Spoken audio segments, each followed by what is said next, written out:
Boa tarde, pessoal. É um prazer tê-los mais uma vez no Forma MIB aqui. E para hoje a gente tem convidados muito especiais para discutir temas de neurointensivismo. Eu vou começar apresentando o Bruno Gonçalves, que vai comoderar a sessão aqui comigo hoje. O Bruno, para quem não conhece, ele é médico intensivista do Instituto Estadual do Cérebro, supervisor da UTI neurointensiva do Hospital São Lucas, do Rio de Janeiro, doutor em ciências pela Fiocruz. E mais importante, ele é um membro nova do Comitê de Neurointensivismo e é um prazer tê-lo aqui conosco hoje. Bem, Bruno. Muito obrigado pelo convite. É um prazer enorme estar aqui com vocês hoje para falar desse tema tão interessante que é o neurointensivismo. E para a primeira aula, eu queria chamar a doutora Roberta Hopke, que é a coordenadora do Grupo Inova dessa gestão, a intensivista da UTI de trauma da HC da USP, é do Comitê Científico da BRICNET e também doutorado e professora colaboradora pela Faculdade de Medicina da USP. Vai falar para a gente de fisiopatologia da hipertensão intracraniana. Perfeito. Roberto, eu vou aproveitar um pouquinho, só antes de você começar a sua apresentação, que eu acho que é o tempo do restante do pessoal ir entrar. Eu vou compartilhar aqui alguns slides só para umas perguntas provocadoras, tá bom? Para o pessoal aí ir pensando um pouquinho sobre o assunto. E aí a gente já vai para a sua apresentação, tá bom?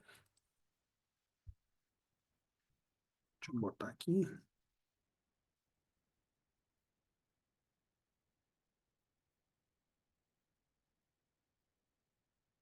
Muito bom, pessoal. Aqui eu acho que vocês já estão acostumados, então vamos para o nosso Mentimeter. Quem puder usar o QR Code, é só colocar o próprio QR Code que vocês vão acessar, ou entre no site mente.com e inserir esse código que é o 3627-8556. Esperar aí um minutinho. Beleza, acho que o pessoal já conseguiu entrar. E vamos para uma primeira pergunta aí provocativa. Então, aqui, imaginem um homem de 32 anos que está internado na UTI por um TCE em uso de monitorização de pressão intracraniana em uso de Propofol, 40 microgramas por minuto, e Fentanil, 20 microgramas por hora. A tomografia de controle mostra cisternas de base abertas. A PIC, nesse momento, ela está monitorizada em 15 milímetros de mercúrio, porém, durante as aspirações, ela vai até 30, com uma duração de 3 minutos, mais ou menos, quando isso acontece. Tá? E aí a pergunta é: o que vocês fariam nesse cenário quando isso está acontecendo com o paciente? Deixa eu mudar aqui a posição. Aqui vocês podem escolher uma alternativa.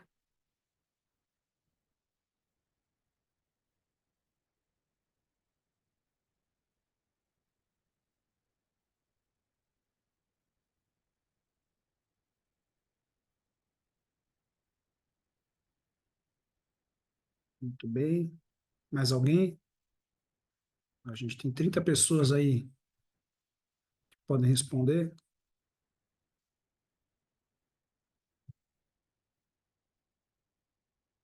Muito bem, acho que a gente chegou no limite. Fica essa informação aí para a Roberta e depois para a Cássia também, para discutir nas aulas delas. Uma outra perguntinha. O paciente está internado na UTI com a monitorização de pressão intracraniana. A curva de PIC mostra que P2 é maior do que P1.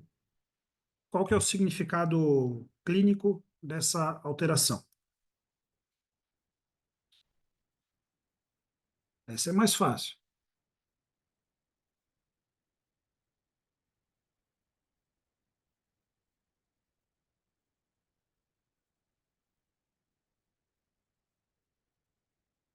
Muito bem. Acho que o pessoal ficou aí entre duas, mais que é a alteração de complacência. Vamos para a terceira perguntinha. Aqui eu falo do finalzinho ali. Então, aqui agora um caso diferente. O paciente com HSA está internado na UTI por um quadro de HSA neurismática que evoluiu com ressangramento, necessidade de abordagem cirúrgica e hipertensão intracraniana após o procedimento. E aí está em uso de Fentanil 20 microgramas por hora, Propofol 60 microgramas quilo minuto, com uma temperatura de 36,5, PaCO2 de 38. A PIC tem se mantido entre 20 e 25, com picos de até 40 milímetros de mercúrio. Tá? E aí a pergunta é, nesse paciente aqui, nessa paciente, aí a gente não sabe, né, se é homem ou mulher, qual que seria a conduta mais adequada? É que vocês podem selecionar mais de uma e ordenar as respostas, tá? Então, cranectomia descompressiva, hiperventilação controlada, salina hipertônica, manipulação hemodinâmica ou hipotermia terapêutica?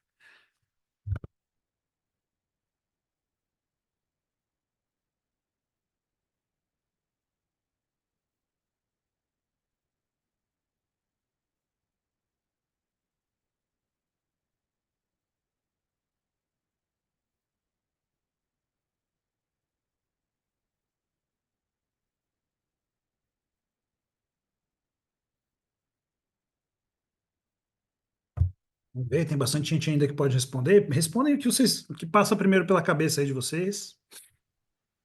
Olha, com essas perguntas dá para horas de discussão, hein? Pena E que a nossa gente, memória é tão curta. hoje a gente não vai poder aprofundar tanto. Mas a ideia é para provocar aí o pessoal para raciocinar. Então, muito legal. Bom, tá bom. Acho que chegamos aqui também num consenso aí entre os participantes. Eu acho que agora a gente pode ir para a aula da Roberta. Deixa eu tirar aqui o compartilhamento. Roberta, fica à vontade. Vamos lá.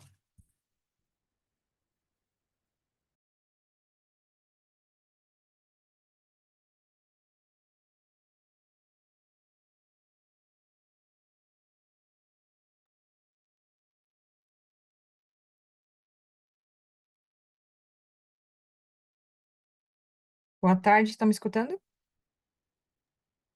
Sim, Obrigada pelo convite, para participar, obrigada pela introdução, pelos colegas Brunos. Eu acho que eu fiquei com a parte mais tranquila da aula, que eu vou tentar introduzir com vocês alguns conceitos de hipertensão intracraniana e espero, que a Cássia possa utilizá-los para aprofundar eles na questão, nas questões que embasam o tratamento. Então, basicamente, como é que eu estruturei aqui um pouco? Vamos revisar alguns conceitos de tipos de edema cerebral que podem influenciar alguns tratamentos específicos, né? Ah, principalmente a doutrina de Monro-Kelly, as morfologias das curvas de Pique, o conceito de autorregulação, um pouco o que vai embasar o tratamento, né? Eu não vou entrar muito nisso, evidências de monitorização invasiva e uma pincelada sobre diagnóstico não invasivo através de exame físico e tomografia, né? O diagnóstico não invasivo a gente teria várias ferramentas para conversar, né? Desde Doppler, desde bainha de nervo óptico, desde técnicas mais modernas. Acho que seria uma aula específica só disso, para entender os vieses e as vantagens de cada monitorização. Eu quis colocar só um pouquinho sobre a tomografia, porque eu acho que é importante a gente revisar algumas questões. Então, inicialmente, tipo de edema cerebral, se vocês procurarem na literatura, vocês vão ver, em geral, três, às vezes até quatro, né? Mas os dois principais componentes, os dois grandes polos de edema cerebral, são principalmente o edema vasogênico e o edema citotóxico. Então, o edema vasogênico, ele é um edema extracelular. Ele é o edema que acontece quando existe um dano na barreira hematoencefálica. Quando é que a gente observa isso? Principalmente em tumores e infecções do sistema nervoso central. São as duas condições que a gente tem um predomínio desse tipo de edema especificamente. A água o líquido começa a se acumular, começa a atravessar a barreira hematocefálica e começa a se acumular no componente extracelular das células. E o que a gente vai observar, como a gente está vendo, deixa eu ver se eu consigo apontar aqui. Como a gente está vendo aqui, esse aspecto meio digitiforme da parte mais cortical, porque a gente observa que existe um acúmulo de líquido em tecidos que têm densidades diferentes. Então, por isso que tem esse aspecto bastante característico, que é o que a gente olha quando olha para uma tomografia dessa, tem que pensar em tumores e infecções do sistema nervoso central do parênquima mesmo, como abscessos, principalmente, né? Por que que é importante entender identificar esse tipo de edema? Porque esse é o tipo de edema que responde a corticoide, a dexametasona, né? Diferente das condições clínicas onde existe um predomínio de edema citotóxico. que é o outro polo de edema, né? O edema citotóxico também pode ser chamado em alguns lugares como edema iônico. Ele é o mais característico das lesões isquêmicas ou hipóxicas também importantes, né? Quando existe a morte desse neurônio, especialmente aqui numa lesão como a gente está vendo aqui, que é provavelmente uma lesão unilateral, provavelmente aqui de etiologia isquêmica mesmo, né? Um AVC, por exemplo, é, é, onde a gente vai ver totalmente essa perda de diferenciação de substância branca, substância cinzenta. A doença que é muito o modelo disso é o próprio AVC isquêmico, né? Também a gente pode ver, às vezes, nos pacientes que tiveram parada cardiorrespiratória prolongada. O TCE, especificamente, ele tem um pouco de vários tipos de edema, mas o edema que mais predomina nessa condição também é o edema citotóxico. O próprio TCE, ele é um conjunto de um monte de coisa, né? Porque a gente vai ter paciente que tem edema difuso, paciente que tem lesão axonal difusa, que tem outros componentes específicos, né? Então, esses são os dois principais tipos de edema e o que que é importante para guiar o tratamento depois. Talvez esse seja o slide mais importante da aula para a gente pensar na própria progressão da hipertensão intracraniana e nas alternativas de suporte e tratamento para esse paciente. A doutrina de Morrokelly já tem ali quase uns 200 anos que foi descrita. É claro que é uma simplificação da fisiologia, né? Hoje a gente olha aspectos mais complexos do que isso, mas é muito importante compreendê-la para poder escolher os tratamentos mais adequados para os pacientes, né? Então, numa situação normal, a gente tem que a caixa craniana é um componente razoavelmente fechado e fixo, né? Onde a gente tem um componente de líquor, de tecido cerebral e um componente de volume sanguíneo. E esse volume ele é dividido em venoso e arterial. Quando a gente tem um insulto e existe um efeito de massa, esse efeito de massa pode ser, por exemplo, um traumatismo crânioencefálico com uma contusão, com hematoma subdural, ou um grande AVC isquêmico, que aí o tecido cerebral começa a ter um efeito de massa pelo edema associado. Se a gente tem um novo volume, né, dentro dessa caixa que não aumentou de tamanho, para que a pressão lá dentro continue normal, o corpo vai ter que usar de alternativas de reduzir outros volumes para tentar manter a pressão intracraniana constante, né? Num estado de normalidade, né? Na verdade. Então, a primeira coisa que acontece é tentar expulsar líquor da caixa craniana. E o que a gente vai observar é uma redução dos espaços corticais, uma redução dos ventrículos, né? Logo depois disso, a gente começa também a expulsar mais volume venoso de dentro da caixa craniana. Só que se o tempo vai passando e esse efeito de massa vai ficando cada vez maior, né? Vai chegar um momento que esses mecanismos vão começar a se esgotar. Já não tem mais muito líquor para reduzir, para jogar para fora da caixa craniana, já não tem mais praticamente volume venoso, e aí a gente vai chegar num estado de pressão intracraniana elevada, descompensada, né? A partir desse momento é quando a gente vai ter principalmente os grandes danos acontecendo, né? Ou a gente vai ter a redução do volume arterial, que é propriamente a isquemia cerebral, né? Que vai levar a outros tipos de dano, é, ou então o deslocamento do tecido cerebral, que são as herniações.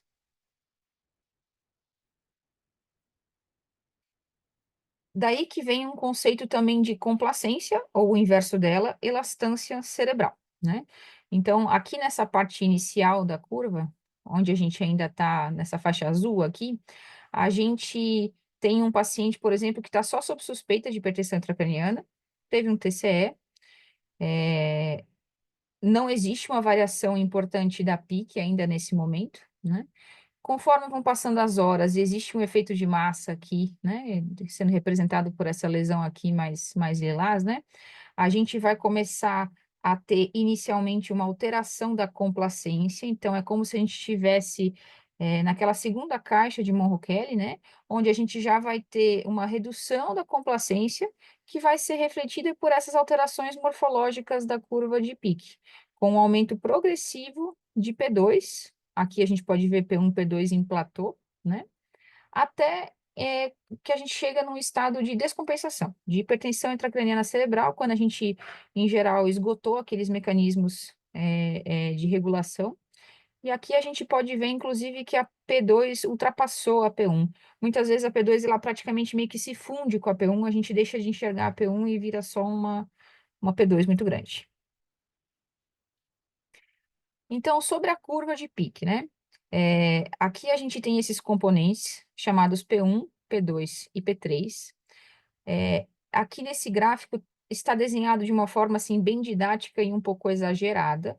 Muitas vezes no monitor, essas curvas elas vão ser bem mais sutis, não são assim tão evidentes como está aqui, né? Isso aqui é mais um artifício didático. E é importante que a gente entenda os componentes, assim como de PAI, de PVC, para que a gente consiga interpretá-la principalmente. Então, a P1 ou a onda de percussão, ela reflete o pico sistólico da onda arterial, né? Então, quando a gente tem um catéter que está lá dentro do ventrículo, né? Ou que está dentro do parênquima, o fluxo sanguíneo cerebral, quando essa onda de sangue bate na parede da artéria, existe uma transmissão dessa pressão, né? Dessa onda de percussão, que vai se refletir nessa onda P1. Se o catéter está lá no meio do ventrículo, a gente considera que isso é uma média da pressão dentro do cérebro, grosseiramente. Quando esse catéter está no parênquima, a gente considera que essa é uma pressão que reflete um pouco mais aquela região, em geral 2 a 3 centímetros próximo da ponta daquele catéter. Depois a gente tem o componente P3. O componente P3, ele se relaciona com o nó dicrótico que a gente vê na curva arterial, né? Com o fechamento da válvula aórtica. E o componente P2, ele é o componente que se correlaciona com o inverso da complacência, né? É onde a gente observa, na verdade, uma estabilização do fluxo sanguíneo dentro das artérias, que isso se reflete para a complacência cerebral, né? Também chamado em inglês, por exemplo, de tidal wave da monitorização intracraniana. Por isso que essa curva, quanto mais deslocada, né, quanto mais alta, né, próxima de P1 e eventualmente invertendo, ela pode ser um sinal de complacência cerebral reduzida, né? Que é o que a gente vê aqui nesse próximo slide, né? Numa condição normal, a gente tem que P1 maior do que P2, maior do que P3. Novamente, aqui a gente tem um desenho assim bem exagerado. Muitas vezes não é tão fácil identificá-las no monitor, não é tão didático como está aqui.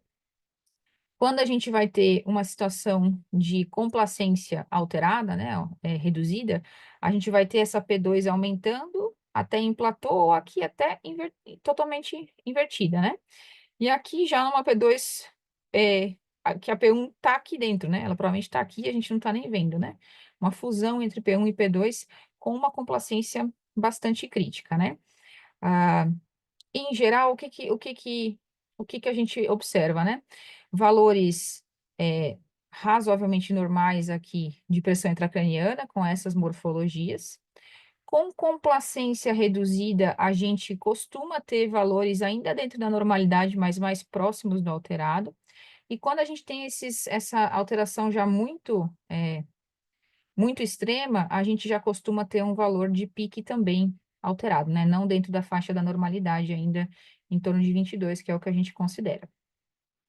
Então, quando a gente ainda tem essa curva de pique com aspecto de complacência normal, a gente ainda vai ter grandes variações de volume que levam a pequenas variações de pressão. Conforme vai passando o tempo, as mesmas variações de volume dentro da caixa craniana vão levar a alterações bem mais relevantes de hipertensão intracraniana. Também existem os padrões periódicos da PIC, né? Então, aquela morfologia é a morfologia de cada curva em tempo real, né? Quando a gente pega a tendência do monitor ao longo de vários minutos a várias horas, a gente pode... Também existem esses padrões da literatura, né? Até coloquei aqui o C justamente antes do A e do B, porque o C é o padrão que a gente consideraria normal, né? Que são os padrões de Lundberg das ondas C. São oscilações de baixa amplitude da pressão intracraniana, que duram em geral entre 7 a 15 segundos, elas representam a própria interação com o ciclo cardíaco e com o ciclo respiratório. Então, o que eu quero dizer? Se a gente for olhar a tendência do monitor, o paciente está lá com 10 de pique, que é a pique média, né, daquele P1, P2, P3, né? E ao longo de 1 minuto ou 2 minutos, essa pique vai variar de 9 a 11, de 8 a 11, vai ter uma variação fisiológica da normalidade, né? Não é um número estático, né? Depois a gente tem dois principais padrões que são patológicos, né? Principalmente o padrão de Lundberg A, que são esses padrões em platô, né? Onde a gente vai ter aumentos muito importantes de pressão intracraniana, em geral acima de 40, 50 milímetros de mercúrio, que duram 5 a 20 minutos. Aí o próprio cérebro, ou por nossa intervenção, né, por algum tipo de tratamento, ou o próprio cérebro acaba ativando mecanismos que compensam um pouco essa situação por alguns minutos, onde isso acontece de novo. Então, esse é um padrão extremamente patológico que está associado à iminência de herniações clínicas, né? Depois disso, a gente também tem as ondas Lundberg B, que em geral acontecem uma maneira um pouco mais rápida, né? A cada 1 ou 2 minutos. Não chegam a ser tão importantes assim, em geral 20, 25, 30. E são padrões de significado clínico de interpretação um pouco mais complicada e têm sido mais descritas no vasoespasmo cerebral. Depois eu vou falar aqui, vou dar uma pincelada num conceito, né, que pode ser utilizado como um marcador de gravidade e potencialmente como uma área de um potencial tratamento para os pacientes com hipertensão intracraniana refratária, que é o conceito de autorregulação cerebral. O que é a autorregulação? Seria a capacidade da vasculatura cerebral de manter um fluxo sanguíneo cerebral constante ao longo de diferentes faixas de pressão arterial. Então, na gente com o cérebro saudável, essa faixa de autorregulação ela é muito ampla. Então, que é essa parte dessa linha reta que a gente vê aqui no meio do gráfico. O que significa isso? Que por volta aí de uma PAM de 50 até uma PAM de 150, a gente vai ter essa autorregulação preservada, né? Para que o fluxo sanguíneo fique sempre constante, mesmo quando existem variações de pressão. É claro que quando a gente tem uma hipotensão muito importante, por exemplo, num contexto de parada, um choque hemorrágico gravíssimo com a PM menor do que 40, 50, esse mecanismo se esgota, né? Não é mais possível manter o fluxo sanguíneo cerebral constante. Para o outro lado da curva, a mesma coisa. Se a gente tiver um pico hipertensivo muito alto e duradouro, vai chegar um momento que a vasculatura cerebral também esgota essa capacidade. A autorregulação, ela é um componente normal da fisiologia, né? Quando a gente tem uma injúria neurológica importante, como um traumatismo craniano, mas podem ser outras condições, especialmente com hipertensão intracraniana, o que a gente vai observar é que essa faixa de autorregulação, em vez de ela ser ampla, ela pode ficar bem pequenininha, ou ela pode, por exemplo, deixar de existir. E aí a gente vai ter aqui uma reta a 45 graus, por exemplo, né? Quando a gente perde totalmente essa autorregulação. Então, avaliar a autorregulação, ela pode ser interessante, porque se o paciente tiver uma autorregulação preservada, você pode usar de algumas intervenções e produzir alterações na PIC, na PPC ou em outras variáveis que a gente queira manipular, com o objetivo de estabelecer metas mais individualizadas de tratamento, né? A gente ainda não tem estudos randomizados com desfechos clínicos, especialmente com N relevante, para que a gente indique esse tratamento com um bom nível de evidência. Mas parece ser uma alternativa quando a gente está caminhando para casos de refratariedade.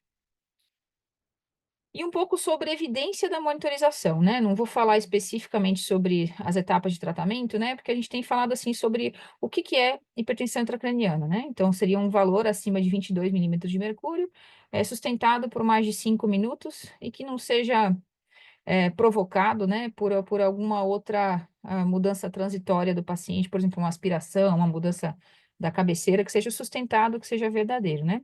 Quando a gente olha sobre a questão da evidência da monitorização, a gente tem um único estudo randomizado na literatura, que é o estudo Best-Trip, que foi feito na América do Sul, na Bolívia e no Equador, iniciado por investigadores de fora da América do Sul, né, americanos, que randomizaram para um grupo baseado num tratamento guiado para manter uma pique menor do que 20, ou outro grupo onde não era usado monitorização e era feito um exame clínico com tomografia seriada na admissão em 48 horas e uma segunda entre 5 e 7 dias, né?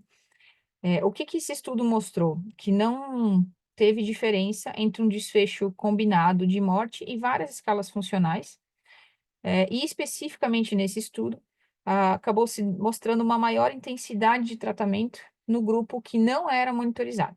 Isso provavelmente relacionado a como foi desenhado o próprio protocolo do estudo, que envolvia hipertônica de horário, coisas que, na verdade, a gente não costuma mais fazer hoje em dia, né?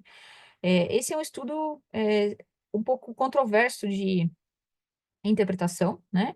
Sempre que a gente faz um estudo sobre uma monitorização, seja de PIC, de PAI, de PVC, de qualquer outro tipo de monitorização, o estudo nunca é somente sobre o monitor, mas também sobre como é o protocolo, o que se decidiu fazer com aqueles valores, né? Mas a verdade, quando a gente pensa assim na força da evidência, o único estudo randomizado do assunto não mostra uma superioridade em relação ao desfecho clínico de morte e desfecho funcional nesses pacientes. A gente tem várias cortes que sugerem que os pacientes tratados com o catéter de PIC, com o uso de catéter de PIC, tem o que é mais consistente é a redução de mortalidade a curto prazo, né, 14, 28 dias em geral, e alguns que sugerem melhores desfechos funcionais também em longo prazo, né? Com todos os problemas, claro, de serem estudos observacionais, né, ainda que prospectivos. Mas só para a gente entender um pouco a qualidade dessa evidência. E eu vou dar uma pincelada em alguns conceitos de tratamento, né? De maneira mais recente, a gente, em geral, pensa em camadas de tratamento, né? Antes a gente usava às vezes a palavra escada de tratamento, né? E acho que quando a gente pensa em escada, do ponto de vista visual, meio que parece que a gente tem que ficar subindo especificamente um degrau depois do outro, e hoje a gente pensa mais em camadas ou em linhas de tratamento que são agrupadas de acordo com a qualidade de evidência e principalmente com o perfil de efeitos colaterais. Então, a ideia é a gente selecionar a camada mais baixa de tratamento justamente por causa dos efeitos colaterais. Dentro daquela camada ou daquela linha, as medidas são agrupadas de acordo com a qualidade de evidência que a gente tem e com os efeitos colaterais, mas ali dentro é tudo um pouco parecido e talvez a gente não tenha muito uma preferência específica. A gente pode usar um ou outro componente de acordo com aquela situação clínica do paciente. E a ideia é sempre garantir que as medidas mais básicas estejam sendo feitas antes da gente evoluir o tratamento, né?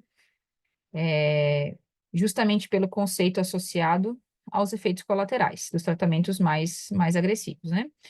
E em algumas situações, eu diria muitas, eu sempre penso assim, hipertensão intracraniana, a doença modelo, digamos assim, é o traumatismo crânioencefálico, né? Claro que os conceitos que vêm disso, vocês vão aplicar a outras condições, como AVCs com grandes áreas isquêmicas, eventualmente HSA aneurismática com hemoventrículo importante, ou AVCH também seja com intraparenquimatoso ou com hemoventrículo também importante.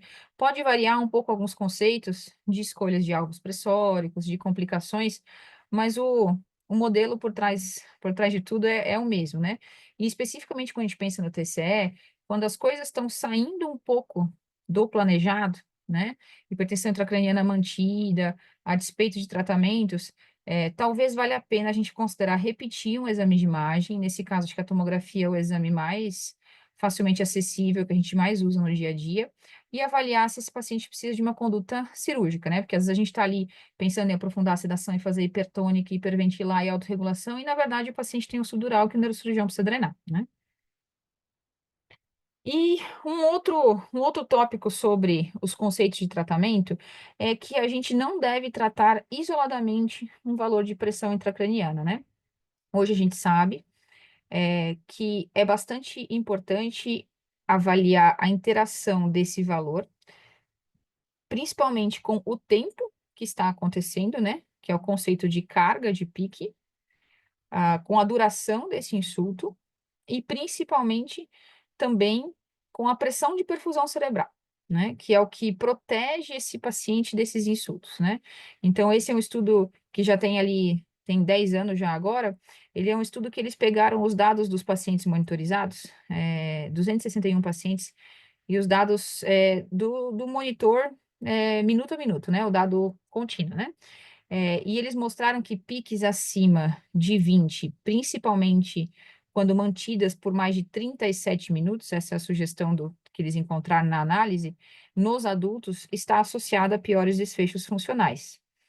E, basicamente, qualquer valor de pique elevado, com PPC menor do que 50, também está associado a piores desfechos funcionais, assim como a autorregulação cerebral alterada, também associada a piores desfechos, né? Então, esses parecem ser grandes marcadores, né? Além disso, a gente vai considerar um pouco o timing das intervenções, né? Se é uma hipertensão intracraniana que está mantida por muitas horas, eventualmente muitos dias, às vezes já aconteceram várias outras efeitos colaterais que a gente não conseguiu tratar enquanto isso, né? Então, o que que eu tento introduzir esse conceito é para a gente pensar, conforme a evolução do paciente, qual que é o timing ainda das intervenções serem feitas ou não. E aí, 2 minutinhos finais sobre o diagnóstico não invasivo de hipertensão intracraniana. Então, como é que eu faço se eu não tenho catéter, né? Aqui eu vou falar especificamente de exame físico, e de tomografia, né? Seria uma aula só disso. Essa é uma meta-análise que já tem aqui alguns anos, mas com mais de 5.000 pacientes, onde eles compararam os estudos, onde tinham catéter de pique e eram feitos outros testes não invasivos, né? Eh, a- Até avaliaram Doppler e bainha, eu acabei não trazendo aqui na aula, mas é interessante se vocês quiserem abrir, eu acho que é bastante importante. Então, o que que eles descreveram? Conforme a gente já esperava, né, ah, um paciente que já tem uma injúria neurológica aguda, os achados do exame físico, eles são muito pouco sensíveis para o diagnóstico de hipertensão intracraniana. Ou seja, tanto o componente motor do Glasgow, ou um Glasgow total menor ou igual a 8, me ajuda muito pouco a saber se aquele paciente com subdural, por exemplo, tem também um subdural e hipertensão intracraniana. O que parece ter uma especificidade um pouco mais alta é a anisocoria. Mas vamos combinar que é isso que a gente gostaria de evitar, né? Isso já é um sinal de herniação uncal, em geral, né? Então, a gente gostaria de agir antes de identificar isso.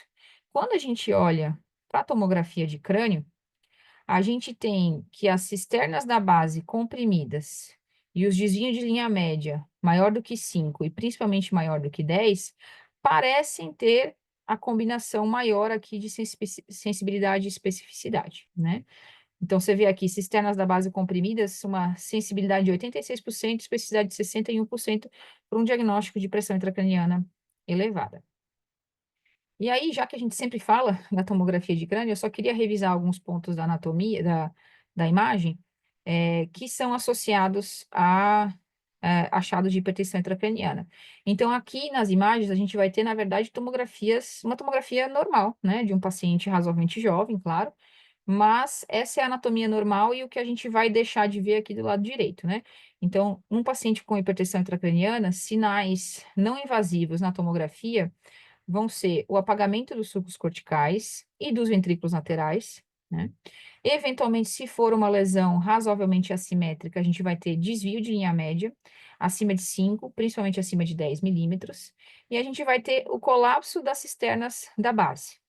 As cisternas da base são várias, são todos esses componentes aqui, principalmente uma que é bastante fácil de ver, que é bastante fácil de identificar, é a cisterna quadrigeminal, né? Então, o colapso ou a redução desse espaço, né?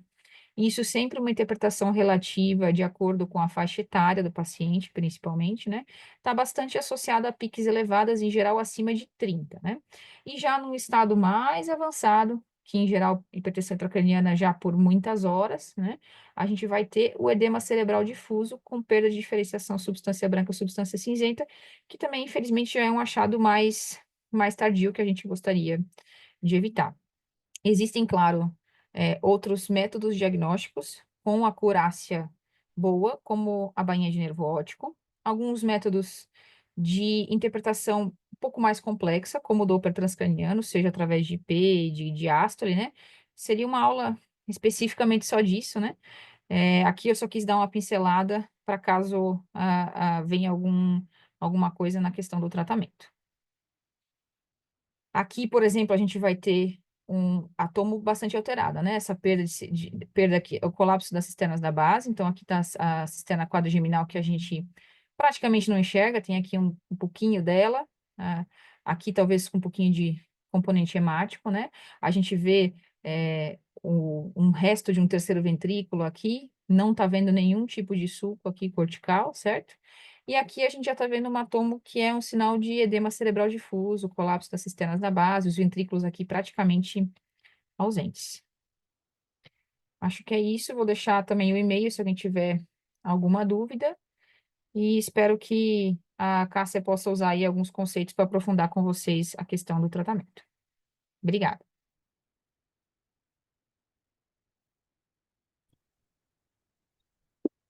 Muito legal, hein, Roberta? Parabéns, excelente aula. Bruno, a gente tem tempo para discutir uma pergunta ou vamos direto para a próxima? A gente tem 5 minutinhos.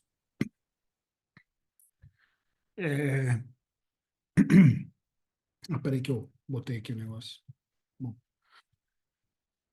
Bom, primeiro, Roberto, vou responder uma das perguntas lá do começo, que é sobre que era P2P1.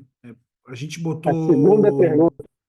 A segunda pergunta é que você falou na aula que tem mais a ver com alteração de complacência, e na resposta o pessoal ficou até meio dividido. Alguns botaram assim, isso já é hipertensão intracraniana, e muitos botaram que seria alteração de complacência. Como que a gente deve interpretar isso na prática? Como que fica? É claro que a gente tem a medida da PIC em si, né?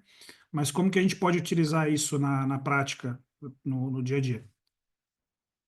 Perfeito. Acho que essa é uma dúvida realmente bastante comum, porque a gente vê alguns pacientes que têm a complacência alterada e têm alteração morfológica da curva, mas que o número da média da PIC ainda está dentro da normalidade, né? Muitas vezes não vai ser super normal, né? O que eu quero dizer? Eu não esperaria, assim, uma complacência alterada com PIC de 5, 6. Mas talvez ali com uma PIC de 18, 20, né? Uma PIC que já está um pouco mais para o limite superior. Isoladamente, ela não é um indicativo de tratamento, né? Eu gosto de pensar, na verdade, assim, então o que que eu quero dizer assim? Eu não faria eu não aprofundaria alguma etapa de tratamento baseado especificamente na morfologia, né? Se o valor está dentro do que a gente gostaria, se a PPC está dentro do que a gente gostaria, né? Não pelo aspecto da morfologia da curva. O que eu levo em consideração, que para mim é um indicativo de baixa reserva, né? O que que eu quero dizer assim? Se a PIC está 18, 19, 20, e a gente tem uma alteração morfológica importante, né? Com a P2 elevada em platô, supondo, é claro, que esse catéter está bem alocado, e eu descartei, né? Questões associadas a uma monitorite possível, né? Se eu entendo que realmente tem uma alteração morfológica, esse paciente me parece que é bastante provável, por exemplo, que na retirada de medidas ele venha a ter escape de hipertensão intracraniana, né? Então, ele me parece um marcador de complacência reduzida, de uma eventual reserva para outros insultos, como, por exemplo, retirada de medidas ou, enfim, alterações que possam acontecer, mas que isoladamente a morfologia eu não vou tratar se a PIC estiver dentro da normalidade, né? Às vezes até a gente vê, por exemplo, assim, pacientes muito jovens que têm pouco espaço na caixa craniana, com uma complacência que é sempre um pouco alterada desde o começo, bem diferente de um paciente idoso que tem bastante atrofia, que tem bastante espaço na caixa craniana, né?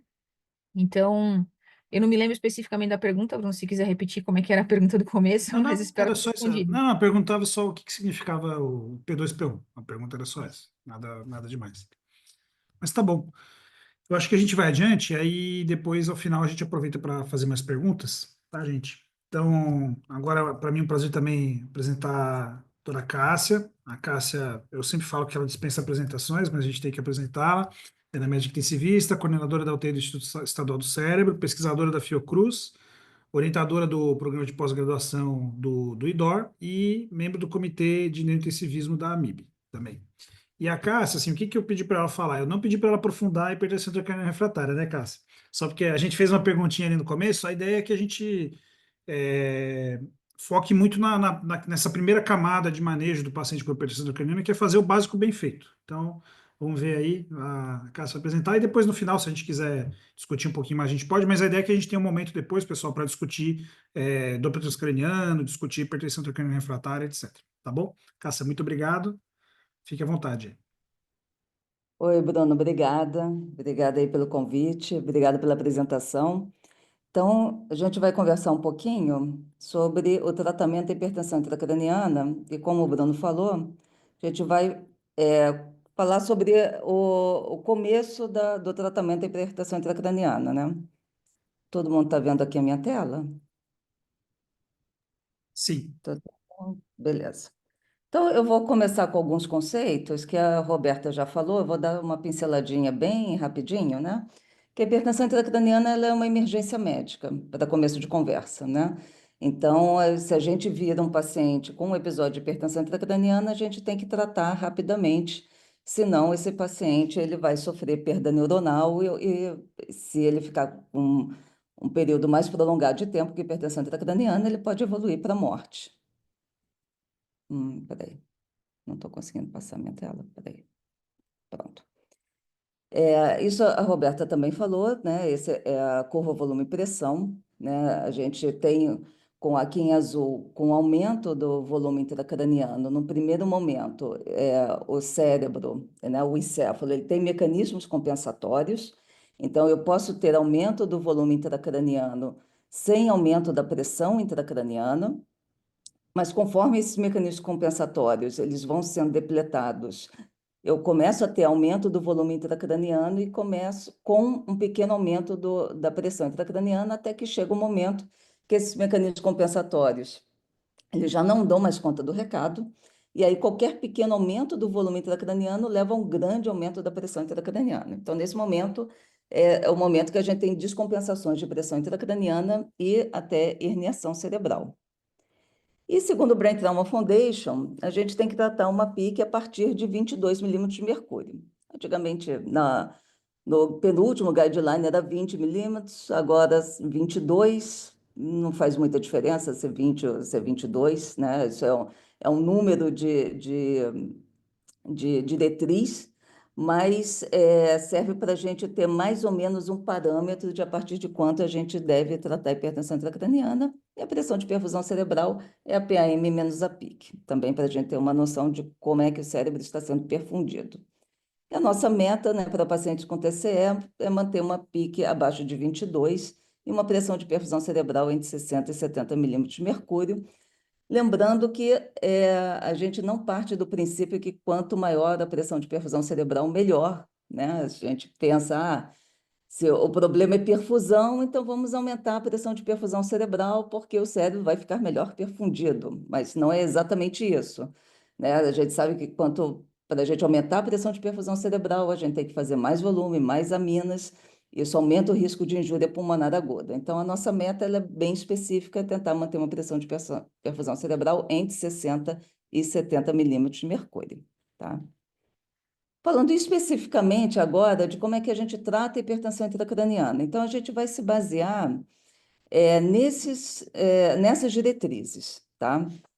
Elas são as diretrizes do Brain Trauma Foundation, tem as diretrizes da Neurocritical Care Society sobre o tratamento do edema cerebral agudo. Nós temos as diretrizes da Conferência de Seattle, e nós temos as diretrizes que são para o tratamento da lesão cerebral traumática aguda baseado quando a gente não tem uma monitorização de pressão intracraniana, tá? Então, essas 4 diretrizes eu vou tentar resumi-las para a gente depois poder discutir, que vão nortear o nosso tratamento da hipertensão intracraniana, tá? Então, começando a base, né, é o Brain Trauma Foundation. Então, como a Roberta falou, né, o Brain Trauma Foundation, ele segue um tratamento escalonado, né, então, de como escalonado ou como camada de tratamento, como a Roberta falou, não é que a gente vai tentar, a gente vai fazer tudo de uma linha para só depois né, tentar seguir como se fossem steps, mas a gente vai tentar garantir um mínimo de tratamento para todos os pacientes e aí depois a gente vai adicionar tratamentos conforme a necessidade do paciente. Então, nós temos medidas gerais, que são tratamentos que, em verdade, são medidas gerais, que todo paciente ele deve ter esse tipo de acompanhamento, deve ter esse tipo de cuidado dentro da terapia intensiva neurológica.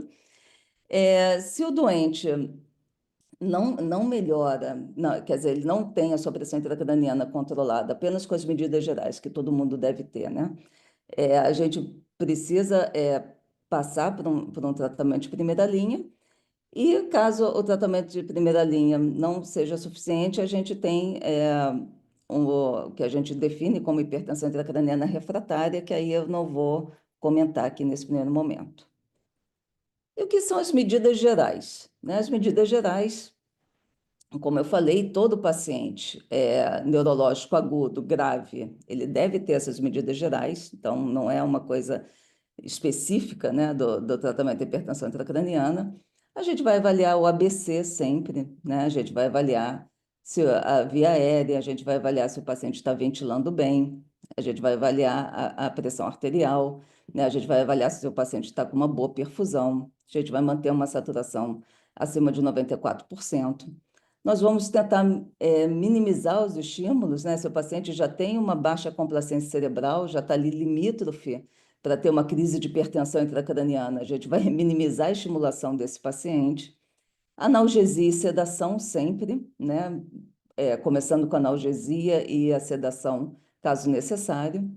Nós vamos objetivar a normotermia, e aí, no caso do paciente neurológico agudo, a gente sempre vai monitorizar a temperatura central, né? Então, a gente deve utilizar um termômetro esofagiano, na imensa maioria dos casos. Por quê? Porque a gente sabe que a temperatura central ela é maior que a temperatura axilar, né? Então, às vezes, você tem um paciente ali com 36,5, 36,8, 37 de temperatura axilar, a gente acha que está razoavelmente bem, mas a temperatura central a gente sabe que é 1,5 graus, às vezes, a temperatura cerebral maior do que a temperatura axilar, então o paciente está com 37, 37,1 de temperatura axilar, está com 38, 38,2 de temperatura central. Então, a gente sempre deve monitorizar a temperatura central no paciente neurológico agudo. Cabeceira do leito a 30 graus, isso é, né, para todos os pacientes. Pescoço centrado, para tentar diminuir, para tentar evitar com que a gente não tenha atraso, né, não tenha uma piora do retorno venoso vindo do crânio. Não fazer fluidos hipotônicos, tá? Isso aí é uma psicose, digamos assim, dentro do neurointensivismo. A gente é muito preocupado com os fluidos hipotônicos. Então, aquele sorinho glicosado, a gente não faz de forma nenhuma, né? A gente, quando vai fazer ressuscitação volêmica, a gente faz com soro fisiológico, né? Evitar ou corrigir hiponatremia, né? Isso vem junto com os fluidos hipotônicos. A gente se preocupa muito com a anatremia do doente, então na prática, a gente não gosta nem de um sódio de 135, né? A gente já deixa um sódio 140, né? Um mínimo de 140. Por quê? Porque qualquer sódio um pouco mais baixo, que a gente se distrai e o sódio cai um pouco, a gente pode piorar o edema cerebral do paciente, né? Então, a gente tem uma preocupação muito grande com sódio e com fluidos hipotônicos. E esteroides em casos selecionados, né? E as nossas metas, né? Como eu falei, manter uma saturação acima de 94%, uma PCO2 em 35 e 40. A gente não vai hiperventilar profilaticamente esse doente, a gente não vai fazer hiperventilação de rotina, a gente vai fazer hiperventilação de uma forma pontual, caso o doente tenha uma crise de hipertensão intracraniana ou esteja herniando. A PIC, como eu falei, abaixo de 22, pressão de perfusão cerebral entre 60 e 70, um sódio acima de 140, uma temperatura central ali entre 36 e 37 graus Celsius. Quando que a gente vai fazer esteroides? O clássico, né? Tumores cerebrais, meningite bacteriana, abscessos, alguns tipos de abscessos cerebrais, algumas condições neuroinflamatórias não infecciosas. A gente não vai fazer esteroide para TCE, a gente não vai fazer esteroide para hemorragia subaracnoide, a não ser que o doente com hemorragia subaracnoide tenha uma cefaleia grave refratária à analgesia convencional. Aí a gente faz esteroide para o tratamento da cefaleia, né? Não é como um anti-inflamatório para prevenção de vasospasmo ou qualquer coisa nesse sentido. A gente vai fazer como analgésico. Então, a gente tem que lembrar bem das indicações de corticosteroide no doente neurológico agudo, e aí a gente faz, né, dexametasona 10 miligramas em bolos e pode fazer a dose de manutenção 4 miligramas de 6 horas. Hiperventilação, a gente vai considerar hiperventilação em situações de herniação, né, ou de crises de hipertensão intracraniana, tá? Então, a gente não vai fazer hiperventilação profilática, a gente não vai fazer hiperventilação de rotina, tá? E a gente vai reverter a hiperventilação assim que a PIC estiver controlada e lembrar sempre que a hiperventilação ela é ponte para alguma coisa, né? Então, o doente, eu estou examinando o doente abriu pupila, ele herniou na minha cara, ele está entubado, eu vou hiperventilar o doente, enquanto eu peço para o enfermeiro uma solução hipertônica, enquanto eu peço um manitol, enquanto eu peço um outro tratamento para aquela crise de hipertensão intracraniana, tá? Então, por quê? Porque a hiperventilação ela é um tratamento muito rápido da hipertensão intracraniana. Agora, qual é o grande problema da hiperventilação? O grande problema da hiperventilação é a isquemia cerebral, né? Qual é o mecanismo de ação da hiperventilação?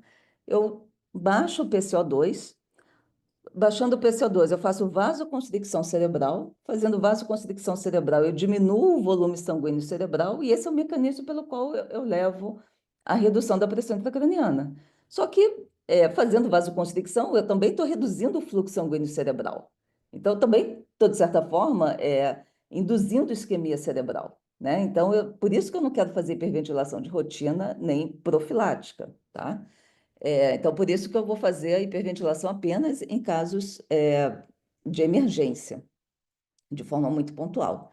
E o objetivo, nesse caso, é manter uma PCO2 em 30 e 35 milímetros de mercúrio, tá? Aqui, como eu falei, né, quando eu diminuo o CO2, eu estou diminuindo o fluxo sanguíneo cerebral, diminuo o volume sanguíneo cerebral, diminuo a PIC, mas também diminuindo o fluxo sanguíneo cerebral, vou diminuir a oxigenação cerebral, né, e posso levar à isquemia cerebral, tá? Existem já alguns trabalhos que mostram isso, né? Por exemplo, esse é um trabalho publicado pela equipe do Dr. David Menon, mostrando que quando eu tenho isso aqui esse gráfico é de volume cerebral isquêmico, então quando eu tenho normocapnia, aqui em branco vocês veem que eu tenho um pequeno volume cerebral isquêmico. Quando a PCO2 está aqui em torno de 36 milímetros de mercúrio, quer dizer, já no limite inferior da normalidade, eu tenho um aumento do volume cerebral isquêmico, e quando tem uma PCO2 de 29 é onde eu tenho maior volume cerebral isquêmico, né? Então, mostrando que efetivamente a hiperventilação pode levar à isquemia cerebral. Muito bem. E aí, né, o paciente, como a Roberta também já comentou, toda vez que eu estou fazendo as medidas e o paciente ele não melhora, né, ele continua com hipertensão intracraniana, eu tenho que considerar um exame de imagem, aí no caso, o exame de imagem vai ser a tomografia de crânio, simples, né? Para tentar, o objetivo é ver se eu não tenho uma questão cirúrgica, né? Então, aquele paciente que chegou com TCE e tinha aquele subdural laminar, de repente aquele subdural expandiu. E aí eu posso fazer o que eu quiser para diminuir essa pressão intracraniana, e essa pressão intracraniana não vai diminuir, porque, em verdade, o que tem que fazer é drenar o subdural. Então, toda vez que eu entro no ciclo, que eu estou escalonando o meu tratamento de hipertensão intracraniana e, e não estou conseguindo ver o resultado, eu tenho que considerar levar esse paciente para TC para ver se eu não tenho uma doença que precise de tratamento cirúrgico. E, uma vez aplicadas as medidas gerais, né, o tratamento inicial da hipertensão intracraniana, se o doente tiver uma DVE, é a drenagem licórica, né? Eu vou abrir ali o circuito da DVE para o saquinho, vou drenar uma quantidade de líquor, né, deixar drenar até ter a redução da pressão intracraniana. E eu posso fazer a osmoterapia. A osmoterapia, basicamente, manitol e a salina hipertônica, né? A salina hipertônica, ela tem várias apresentações. Você tem de 2%, 3%, 7,5%, 10%. Aqui eu, particularmente, eu prefiro fazer a salina 20%, tá? Por que que eu prefiro fazer a salina 20%? Porque ela é ampola de NaCl a 20%. Então, ela é prática, né? Eu não preciso ficar manipulando o soro com ampolas para poder infundir no paciente. A dose da salina 20% é de meio ml por quilo e ela vai ser administrada apenas em acesso central, tá? E o manitol, a dose meio a 1 grama por quilo, não exatamente em bolos, né? Mas assim, mais ou menos rápido, e pode ser administrado em acesso periférico, o manitol. Então, a grande vantagem do manitol é que ele pode ser administrado em acesso periférico e a salina 20% apenas em acesso central, tá? Quando a gente vai comparar a efetividade de um tratamento hiperosmolar em relação ao outro, não existe grande diferença, né? Existe tem muitos serviços que têm uma preferência, aí é uma preferência pessoal ou de serviço pela salina hipertônica, mas estudos não mostram uma grande diferença entre o manitol e a salina. Então, por exemplo, esse é o trabalho recente do Center TBI, que não mostrou diferença em mortalidade entre manitol e salina hipertônica, tanto a mortalidade no CTI quanto mortalidade em 6 meses, em pacientes com TCA.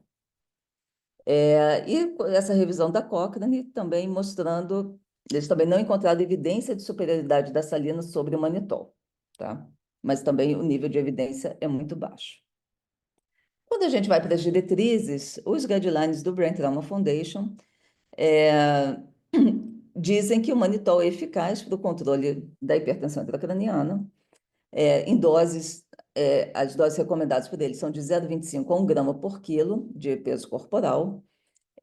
Obviamente, a gente tem que evitar a hipotensão arterial, lembrar que o manitol é um diurético osmótico, né? Então, a gente tem que ter muita preocupação com a reposição volêmica desse doente, manter o status volêmico do paciente, tá? E eles dizem para a gente não usar, a gente só usar manitol no doente que tiver com pique. E a gente restringiu o uso do manitol no paciente sem pique se ele estiver herniando, com sinais de herniação ou de progressão, como deteriorização neurológica progressiva, né? Nos guidelines da Neurocritical Care Society, eles sugerem que se use solução hipertônica ao invés de manitol para o tratamento inicial, mas nos próprios guidelines eles admitem que é uma evidência de baixa qualidade, tá? Mas dizem também que o manitol é uma alternativa eficaz em relação à solução hipertônica em pacientes com TCA. Então, assim, a gente, em realidade, fica meio ao gosto do freguês. A gente pode usar tanto o manitol quanto a salina hipertônica. Se a gente optou por usar o manitol e o doente começa a não responder ao manitol, a gente pode trocar pela salina hipertônica. Muitas vezes o doente para de responder ao manitol e ele ainda responde a salina hipertônica e vice-versa, né? Ele para de responder a salina hipertônica e responde ao manitol. Esse aqui é um trabalho, é o SOS, o Sugar or Salt, é um protocolo de um ensaio clínico randomizado de manitol ou salina hipertônica em pacientes com TCA grave e hipertensão intracraniana. Até onde eu vi, esse trabalho ainda está em andamento, né? A gente ainda não sabe os resultados, Existem alguns critérios de segurança, né? Então, para o manitol, monitorizar o gap osmolar, né? O gap osmolar é a osmolaridade medida menos a osmolaridade calculada, manter o gap osmolar abaixo de 20 a 55 miliosmols por quilo.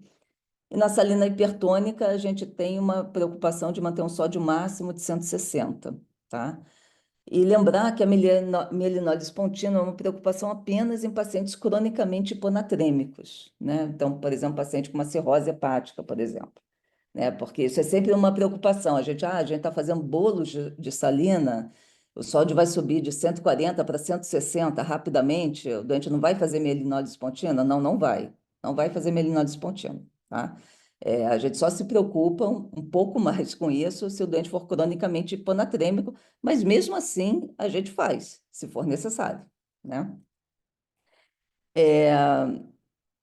Então, lembrar, o manitol, a gente vai fazer uma solução mais ou menos em bolos, né? Não vai fazer infusão contínua. A dose, então, pelo Guideline Betalon Foundation, até 1 grama por quilo. Lembrar o gap osmolar, né? Eu não comentei, mas essa questão da segurança do gap osmolar, deixa eu... Isso eu gosto de comentar porque a gente tem alguns mitos na medicina, né? E essa questão da gente monitorizar o gap osmolar, né? O paciente manitol, insuficiência renal aguda induzida pelo manitol, a gente tem que ficar monitorizando o gap osmolar. Isso vem de uns artigos com 6 pacientes, né? Então, e aí ficou esse mito que a gente tem que ficar monitorizando o gap osmolar. Enfim, isso é uma recomendação, tá? Mas eu só estou mostrando aqui para vocês verem de onde vem essa recomendação. Isso são trabalhos bem antigos com uma quantidade mínima de pacientes, né? E a salina hipertônica, ela também tem essa recomendação de acima de 3%, a gente só administrar salina hipertônica em acesso profundo. Até 2% a gente poderia administrar em acesso periférico e acima de 3% a gente pode administrar em acesso profundo. Tem alguns estudos que já dizem que a gente pode administrar salina 3% em acesso periférico, tá? Enfim, então talvez até 3% a gente consiga administrar a salina hipertônica em acesso periférico e não precise de que ela corra em acesso profundo. E esse aqui é um trabalho bem interessante, que é um ensaio clínico randomizado, o SALSA Trial, que eles fizeram um tratamento para correção de hiponatremia sintomática, com bolos intermitente ou com infusão contínua lenta, e eles não viram eles não viram mielinólise pontina, tá? No grupo que teve uma reposição de sódio em pacientes hiponatrêmicos crônicos que foram repostos com bolos intermitente rápido, tá? Então, só para a gente ficar tranquilo, né, de fazer a nossa salina hipertônica em bolos sem preocupação com essa questão da salina hipertônica. Passando um pouquinho agora para a questão falar um pouquinho aqui do consenso de Seattle, né? Esse aqui, ele é um consenso bastante interessante, ele tem muitas coisas em comum com as diretrizes do Brain Trauma Foundation. Então, eles dividem o tratamento da hipertensão intracraniana em tiers, né, em camadas, né, digamos assim. Então, tier 0, que seria o cuidado básico do TCE grave, né? Então, independente, como eles colocam, independente da PIC. Todo paciente com TCE grave, ele tem que ter esse tratamento tier 0, né?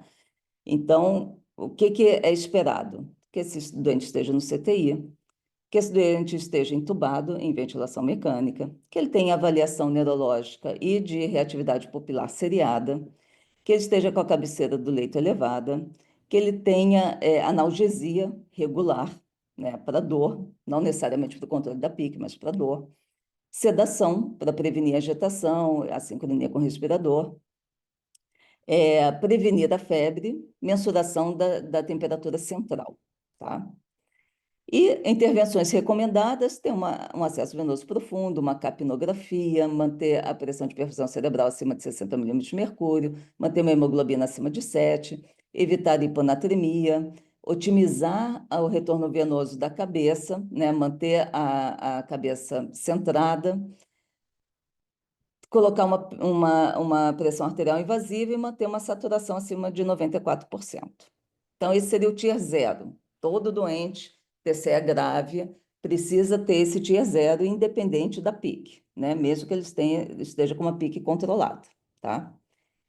E aqui o Tier 1, eles colocam, né? Manter uma pressão de perfusão cerebral entre 60 e 70, aumentar a analgesia e a sedação aí com o objetivo de diminuir a PIC, né? Manter uma PCO2 entre 35 e 38, não é hiperventilação, mas é manter uma PCO2 no limite inferior da normalidade. Manitol e salina hipertônica em bolus intermitente, guiado pela PIC, né? Drenagem licórica, se o doente tiver com uma DVE. E aqui eles colocam, né? Considerar monitorização eletroencefalográfica. E aqui eles colocam também alguns princípios, né? Os princípios para o uso do TIAS, né? Quando possível, usar o TIAR mais baixo, não existe, dentro do mesmo TIAR, você não existe um ranqueamento, quer dizer, né? Você não precisa fazer, não tem um que você tem que fazer depois do outro, né? Ou um que seja mais importante que o outro, e não é necessário usar todas as modalidades dentro de um TIAR para passar para a próxima etapa, né? E o Tier 2, eles colocam uma hipocapnia um pouco mais leve, de manter um PCO2 de 32, 35, bloqueio neuromuscular, nos pacientes que já estejam adequadamente sedados, obviamente. E aqui eles colocam fazer um desafio da PAM para avaliar a autorregulação cerebral e guiar os objetivos de PAM e pressão de perfusão cerebral em pacientes individuais, tá? Muito bem. Isso aqui a gente já falou. Como é que seria esse desafio de PAM, né? Ele deve ser feito em supervisão direta, né, de um médico experiente com esse tipo, né, de tratamento. A gente não deve fazer nenhum outro ajuste terapêutico durante o desafio de PAM, então não é para fazer o desafio de PAM e ajustar a sedação, ou fazer bloqueio neuromuscular, ou fazer tudo junto. A gente vai aumentar a PAM em 10 milímetros de mercúrio por não mais do que 20 minutos. Então, aumenta um pouquinho a noradrenalina para aumentar a PAM em 10 milímetros de mercúrio e mantém ali por uns 10, 15 minutos, não mais do que 20. E aí a gente vai avaliar como é que fica a PAM, a pressão de perfusão cerebral, a PIC, e se o doente tiver com monitorização de oxigênio cerebral, a oxigenação cerebral, tá? E aí a gente vai fazendo esses ajustes da PAM e a gente vai deixar o doente com a dose de vasopressor ou inotrópico, né?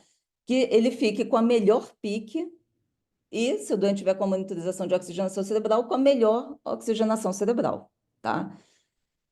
Esse desafio de PAM, ele é um desafio, assim, ele é um tratamento meio avançado de hipertensão intracraniana. Então, assim, as pessoas têm que ter uma certa experiência com esse tipo de doente, com manejo da autorregulação cerebral, para tentar fazer esse tipo de tratamento.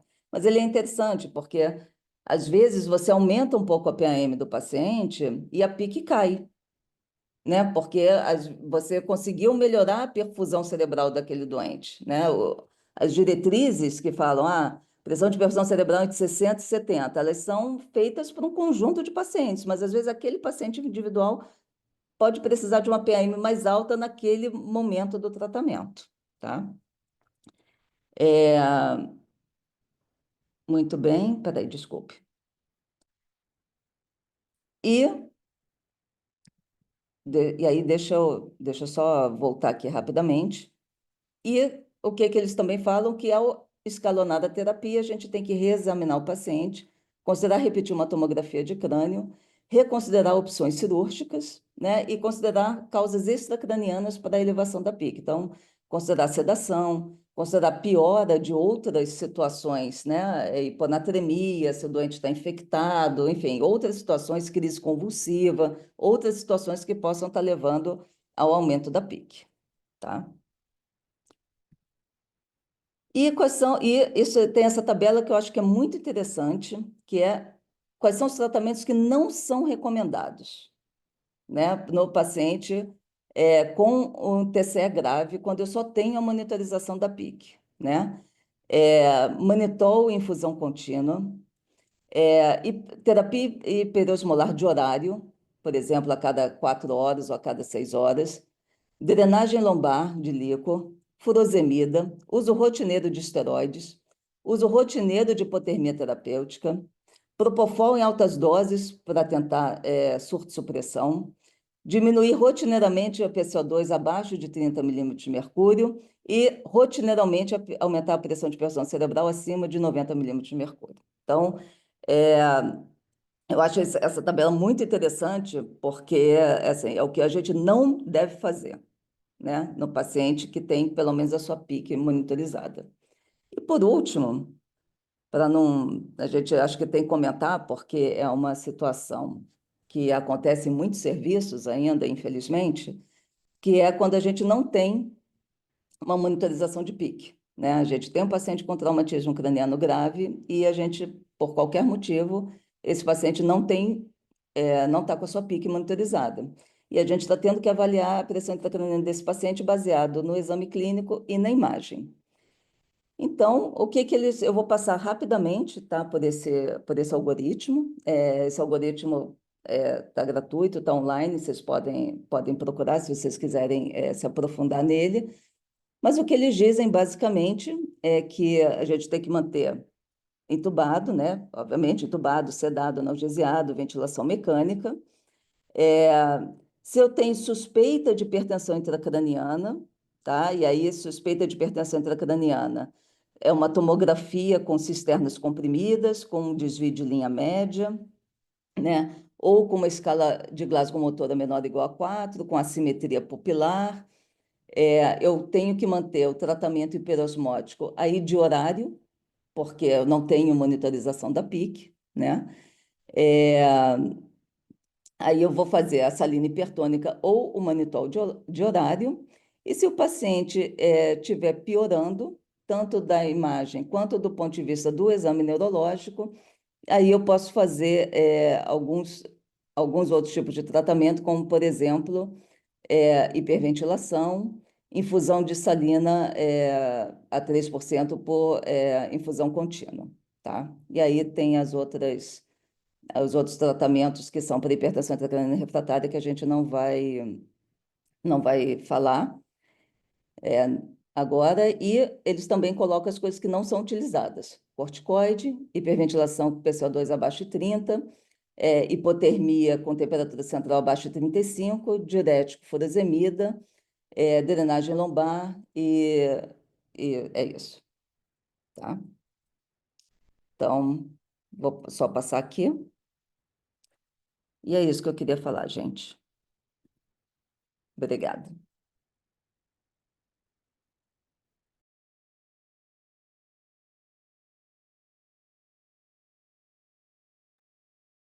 Excelente, Cássia, muito obrigado. Acho que foi muito, muito bacana a aula. Agora a gente tem bastante pergunta aqui, Roberto. Também, se quiser abrir o áudio, a gente vai aproveitar e fazer umas perguntas aí. Bom, eu vou. A gente tem algumas perguntas. A Larissa perguntou alguma coisa aqui de HSA. Larissa, a gente vai falar de HSA em outra aula, então, sua pergunta sobre nimodipina a gente deixa para esse segundo momento aí. Se der tempo, a gente responde aqui ao finalzinho também, tá?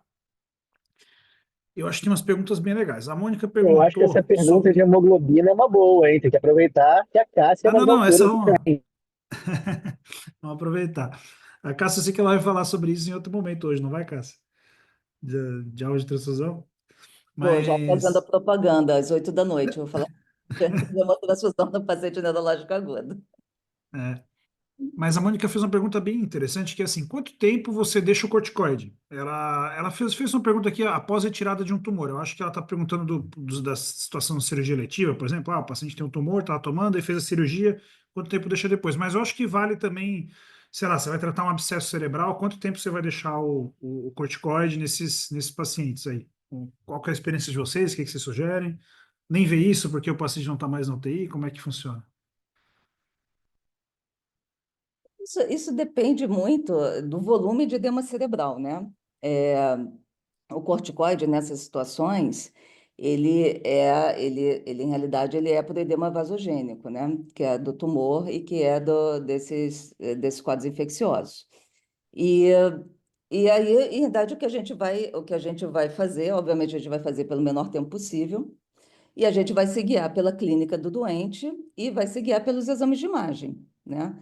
A gente começa com essa dose, né? Deixa alguns dias, 3, 5 dias, enfim. E aí a gente começa a diminuir a dose do corticoide e ver como é que o doente vai responder. Então, assim, eu não tenho exatamente uma resposta para te dar, tipo assim, vou deixar uma semana, vou deixar 2 semanas, vou deixar um mês, enfim. Porque, em realidade, isso vai variar muito de doente para doente, do grau de edema cerebral que aquele doente vai ter, né? Mas a Perfeito. Roberta quer Mas falar quer também. comentar? Eu só aproveitando assim, aqui, eu acho que no pós-operatório, eu acho que isso é uma aula à parte também, a gente fala de pós-operatório, os neurocirurgiões gostam muito de deixar o corticoide, né? Talvez não em todo lugar, onde o neurocirurgião foi bem treinado, talvez não fique assim, se alguém ouvir isso, né? Mas também no pós-operatório de neurocirurgia também tem um pouco isso. Acho que, qual que é a experiência de vocês, Cássia, lá no Instituto, Bruno? Pois então, o que eu ia falar do corticoide é o seguinte: primeiro, que uma coisa que a gente tem que lembrar é que muitos desses pacientes usam corticoide de forma crônica. Então, a gente tem que fazer a retirada gradual. Lembrar disso, não dá para tirar de uma vez. São pacientes que às vezes estão usando há meses, eventualmente. Mas, em geral, isso aí que a Cássia falou realmente depende muito do volume de edema. Mas, em geral, saída de retirada da lesão, paciente bem, pouco edema, a gente consegue fazer a retirada gradual aí de 4 a 6 semanas. Mas lembrar isso, que em geral uma retirada gradual até para o paciente estar usando de forma crônica. Perfeito. Roberta? Eu vou só complementar, eu acho que é um pouco, assim, realmente não tem uma regra muito fixa, tem um pouco de subjetividade, assim, de quanto de edema tinha na tomografia, se o doente está com um neurológico normal ou não, né, se tem alguma piora, né, o que é interessante, assim, quando essa é a causa do edema, os pacientes costumam responder muito rápido, especialmente quando não expostos antes ao corticoide, né, e uma vez removida, né, a gente até tem para meningite especificamente algumas sugestões na literatura de tempo no começo do tratamento, né, mas pensando mais em tumor, às vezes também ninguém reduz e fica aquele corticoide 6 em 6 ou 12 em 12, e às vezes o doente. Tem muito paciente oncológico que depois fica com sintomas, porque está tomando, às vezes, Dexa 10 horas da noite, entendeu? Aí não consegue dormir, tem alteração de comportamento, de personalidade. Então, conforme for possível reduzir, conforme for possível deixar, de repente, uma só dose ao dia, de manhã, um pouco mais fisiológico, né? Só para lembrar nesses casos que existe, que vão evoluir com melhora, né? Porque a doença acabou, pelo menos assim, momentaneamente foi tratada do ponto de vista cirúrgico, né? Então você vai melhorar o edema para ir reduzindo e tentar deixar doses menores e mais fisiológicas, né? Até para efeitos colaterais em pacientes que vão usar por muito tempo. Perfeito. Roberto, o Bruno falou de desmame, eu só queria, é um conceito que pelo menos eu tenho, eu acho que a dexametasona, ela não tem efeito mineralocorticoide, em tese, né? Ela não vai, é, na suspensão, ter o risco de fazer o quadro clínico de insuficiência adrenal completo, né? Mas no caso aí seria um rebote mesmo de edema, não sei se é isso que você está pensando mais, e é claro, o paciente, ele não vai estar produzindo cortisol normalmente, embora ele esteja produzindo o mineralocorticoide, né? Acho que é um pouquinho mais nessa linha, ou não, estou falando besteira aqui. Para quem foi, mas acho que é. Perfeito, tá bom. Não, beleza. Eu acho que isso é importante, porque a gente usa muito metilprednisolona, hidrocortisona, etc., né? Na prática, mas lembrar que a dexametasona é um pouquinho diferente, ela é muito mais potente, por isso que a dose é mais baixa, mas ela não tem o efeito mineralocorticoide aí para conceitos de farmacologia aí mesmo pro dia a dia, né? Sim, e usamos em doses muito altas, né, no tumor. em Exato, geral. é. Quer dizer, 4 6 miligramas de miligramas seria CT. Agora esse equivalente equivalente. a, né, É. uns 80, 100 de prédio, né? Seria uma dose bem alta. E Bom, só um comentário bem rápido, Bruno, porque às vezes, quando a gente chega herniando por edema cerebral de tumor, essa dose em bolos de corticoide salva a vida, né? Assim, uhum, às vezes você fazer os 10 miligramas de Dexa óbvio, né? Junto com tudo, mas, né? Todo o tratamento de edema cerebral, mas você fazer os 10 miligramas de Dexa é salvador, muitas vezes, tá? uhum, perfeito. Beleza. Agora, só que rapidão, a gente falou muito de corticoide aqui, mas, gente, corticoide é para uma situação muito específica de hipertensão intracraniana. O restante, não, pelo amor de Deus. Trauma, por exemplo. É. Ô, Não. Bruno, vou até aproveitar. O Matheus ele perguntou para repetir rapidamente as indicações. Aí tinha falado de abscesso, meningite, é relativamente bem estudado, né, Cássio? Eu acho que talvez seja o cenário mais bem estudado, né? O benefício aí do corticoide, tanto tuberculose, meningo-TB, quanto meningite bacteriana, não viral, né? Sim. E não Sim, meningocefalite meningite viral. bacteriana, né? Logo no início, quando você ainda não tem agente etiológico, meningite tuberculosa, abscessos, né? Alguns. E como eu falei, hemorragia subaracnoide quando você tem, mas para analgesia, né? Tem muito É. caso por aí que vamos fazer corticóide para hemorragia subaracnoide para diminuir a inflamação cerebral. Tipo, não, pelo amor de Deus. É aquele doente com hemorragia subaracnoide que o cara está com uma cefaleia insuportável, você já está fazendo todo o seu arsenal analgésico, o doente não melhora, aí você pode fazer uma dose baixa de corticoide até, né? Você não vai fazer dose de tumor, você vai fazer uma dose baixa de corticoide e o doente melhora. Às vezes Uhum. é meio milagroso, tá? Mas o objetivo é esse, analgesia, tá? Não vai fazer Perfeito. no TCE, não vai fazer no TRM, não vai fazer no AVC, não, não, né? A resposta geralmente é não. Beleza. Bom, vamos ser um pouquinho do corticoide. Tem uma pergunta legal aqui. A gente vai chegar na hemoglobina, que vai ser o spoiler, a gente deixa esse por último. É, o Jamil perguntou aqui. Não, antes do Jamil, tem. Cadê? Não, é um participante anônimo, tá sem nome aqui. Se o neurocirurgião escolhe passar uma PIC intraparenquimatosa, o valor de referência é o mesmo? Como é que fica a interpretação do valor da PIC na intraparenquimatosa em relação à intraventricular?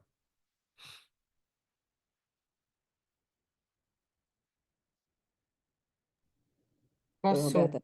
Você. posso começar? Então, na verdade, a gente tem. Esses são os dois catéteres mais utilizados e recomendados atualmente, né? Que é o intraventricular e o intraparenquimatoso. O intraparenquimatoso, ele teria algumas potenciais vantagens, por exemplo, de que ele vai refletir mais a pressão regional, né? Então, mais próximo da ponta do catéter. E por isso, talvez assim, um pouco de localização diferente da gente passar, né? O mais habitual, assim, pelo menos a sugestão seria, já que ele está medindo a ponta do catéter, não é a pressão na caixa craniana como um todo, é que ele seja passado ah, próximo da pior lesão, do lado mais acometido, digamos assim, né? Mas não diretamente no centro, digamos, dessa lesão, né? O que você tem que meio que pensar vou tentar colocar ele, né, no local que vai se beneficiar potencialmente do tratamento, onde eu acredito que pode evoluir com a pressão um pouco alterada. Além disso, ele pode, a gente pode, através dele, acessar outros valores, né? Notadamente a pressão de oxigênio no tecido cerebral, que é o catéter de PbTO2, né? Ou então alguns catéteres que têm até a possibilidade de, junto com esse catéter, né, fazer microdiálise cerebral, algum outro tipo de coleta, né? De uma maneira geral, a gente vai considerar os mesmos valores de pressão intracraniana, né? A grande diferença, o que é meio complexo de pensar, é que você pode, se o catéter está intraventricular, ele é uma média da caixa craniana. Então, inclusive, existem relatos na literatura, eu mesmo já tive um caso desse, com uma herniação umbilical super baixa, olhando direto para o tronco, que o paciente ficou anisocórico com a PIC normal, né? Porque não chegou a aumentar a média toda do sistema e tinha um vetor de força olhando diretamente para o tronco cerebral, né? Assim como no catéter intraparenquimatoso, a gente vai guiar para aquela pique que está próxima àquela região. Então, vai ter um outro lado do cérebro, uma outra localização que provavelmente vai ter piques mais baixas, ou eventualmente até mais altas, né? Então, a diferença, o desafio, talvez a potencial vantagem, acho que depende da situação, né? Por isso que eu acho que tem que ser sempre um pouco compartilhado com o neurocirurgião o tipo de monitorização, desde o que está disponível, como em cada situação, né? Então, mas o valor em si, eu consideraria o mesmo valor de PIC e de PPC, a princípio, né? A gente vai ter outras potenciais vantagens, que é a oximetria, e aí a gente vai guiar para pique e oximetria, né? Então, a gente tem dois grandes estudos randomizados multicêntricos que devem ser publicados nos próximos anos, né? O Boost 3 e o Bonanza, que talvez deem essa resposta de fazer uma terapia não só para controle de pique, menor que 22 e PPC, como também para manter uma pressão, uma oximetria acima de 15 ou idealmente 20, né? Bem, então eu vou fazer meu momento Nostradamus aqui e eu vou apostar, não aposto nada, vou apostar R$ 1, que não vale nada, que os estudos serão neutros. Mas tudo bem, vamos deixar essa aposta aí, um dia vocês me cobram. O, o que eu acho interessante, só para. Sempre que a gente fala de monitorização, eu acho que a PIC é um baita exemplo disso, né? É o ponto de corte, né? Que a gente pega uma variável contínua, que reflete um contínuo de alterações, e a gente fala, a partir daqui tá ruim. Não tá aqui, tira tudo. Não. Então, isso é muito importante. Eu acho que ao entender um pouquinho mais da fisiopatologia e trazer os conceitos que a Roberta e a Cássio comentaram, a gente consegue entender, putz, esse aqui é o cara que está com a fisiologia ali toda descompensada, ele não está com hipertrofia craniana, mas qualquer coisinha ele vai ficar fazendo pico toda hora, tal, não vai ser um momento bom. Ou o contrário, às vezes fala assim, pô, já fiz de tudo, tal, tá numa fase mais avançada, agora tá na hora de tirar o time de campo, porque eu tô tendo mais complicação do que benefício do meu tratamento, mesmo que a pique esteja ali 20, 22, entendeu? Então, acho que isso é um conceito importante a gente ter.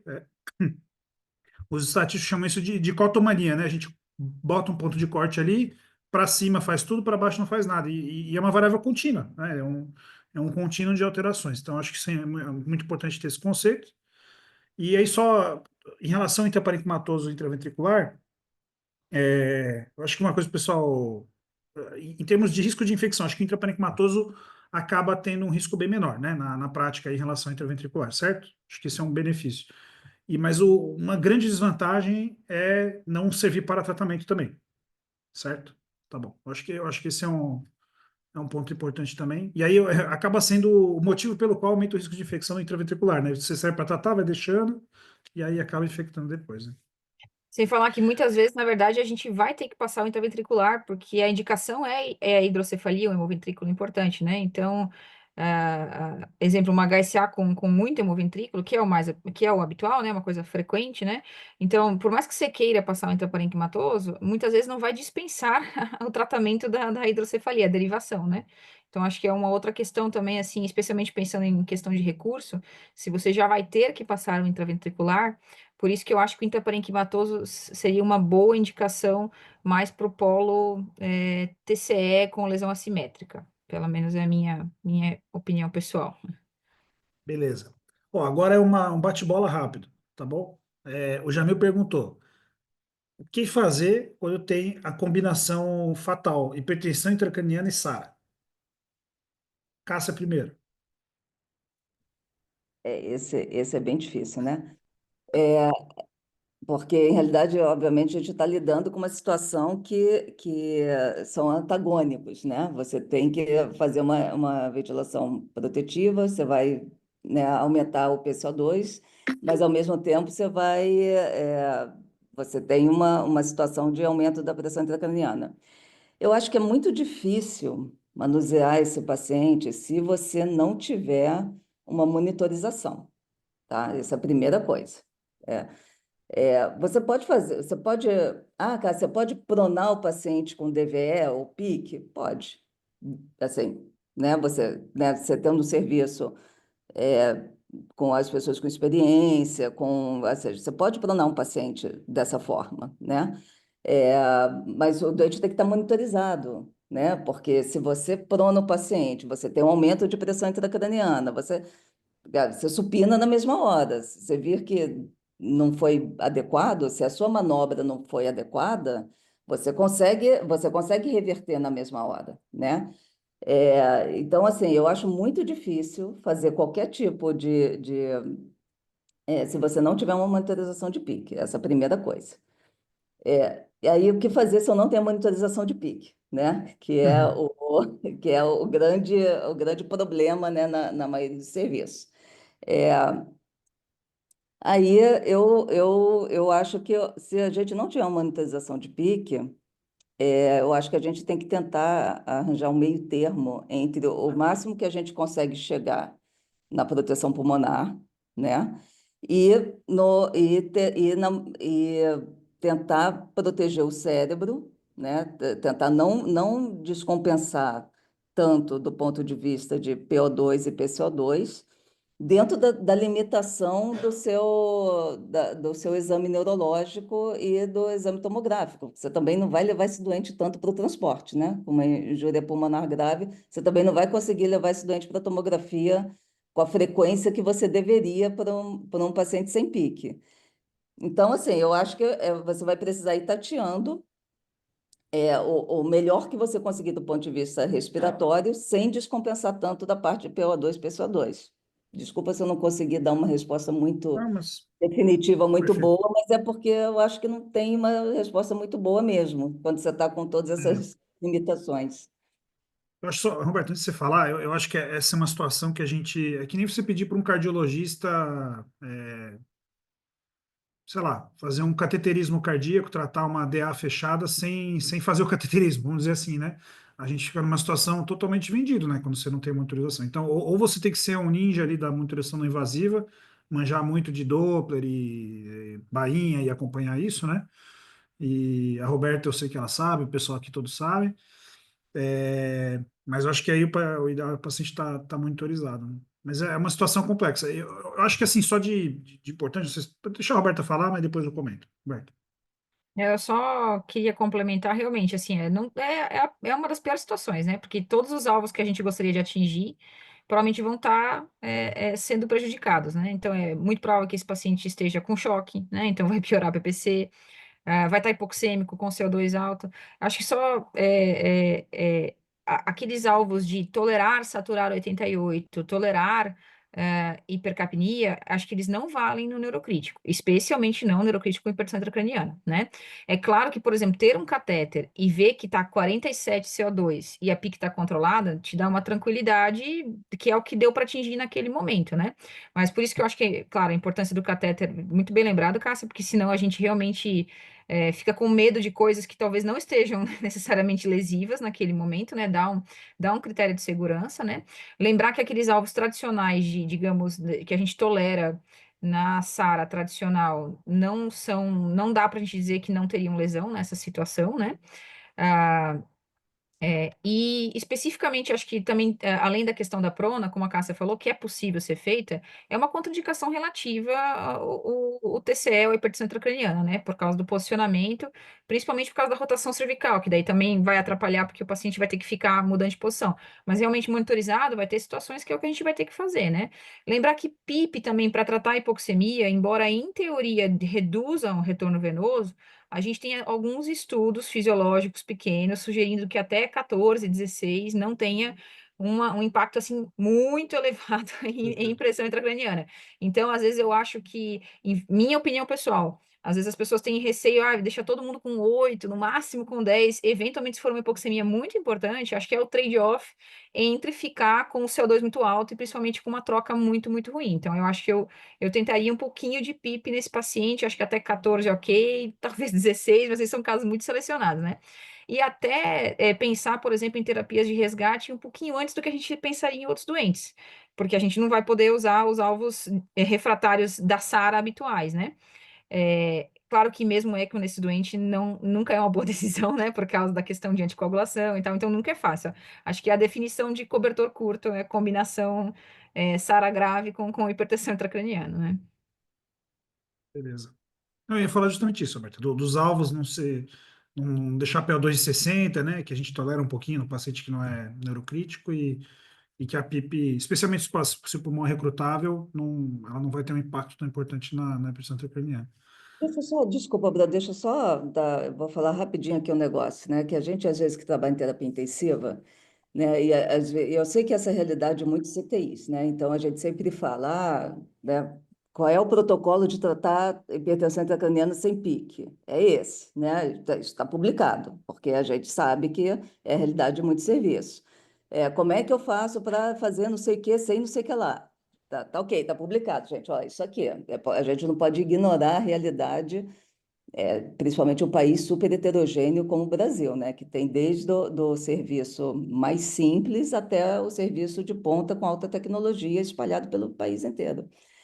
Mas assim, eu só queria deixar assim para a gente não se conformar com isso, né? Porque não, é porque a gente fala e assim, então como é que eu faço para tratar paciente com SADA, não sei o que, hipertensão intracraniana, mas eu não tenho pique.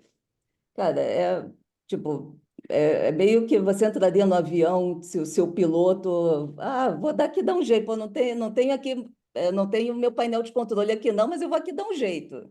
Pô, nenhum de nós ia entrar, né? Pelo amor de Deus, porque isso, Uhum. então, é isso, a gente está sendo, tratar um doente com SADA, hipertensão intracraniana sem pique, a gente está sendo piloto de um avião sem painel de voo. Tipo, a gente está voando absolutamente às cegas, né? Então, assim, não só para falar isso, porque às vezes a gente se acostuma com algumas situações, mas que talvez a gente não devesse se acostumar. E agora que a Perfeito. Cássia falou de diagnóstico não invasivo, também mencionou, tô aqui pensando que Doppler também seria trágico nesse doente, né? Porque, assim, vai ser super difícil interpretar, porque ele vai ter um monte de variação de CO2, de pressão, mil motivos para ter Doppler alterado, que não vão ser só a hipertensão intracraniana. Então, até o diagnóstico não invasivo teria que ser muito bem juntar com um monte de coisa, né? Não seria uma interpretação A fácil. Juliana já até publicou um trabalho sobre isso, sobre as alterações do Doppler no paciente com SARA, nem hipertensão craniana não, só com SARA, que já tem alterações. Então imagina, né? É, juntando tudo. Ó, eu vou fazer mais duas perguntas e a gente finaliza, tá? O Uhum. Jorge, ele fez uma pergunta aqui sobre que muitos neurocirurgiões argumentam que infecta muito e não dá para passar o cateter, que é proibitivo. Eu vou falar minha opinião e aí vocês também rapidamente digam o que acham. Minha Uhum. opinião é proibitivo porque a UTI, não está cuidando bem. 80% do trabalho eu acho que é esse, tá?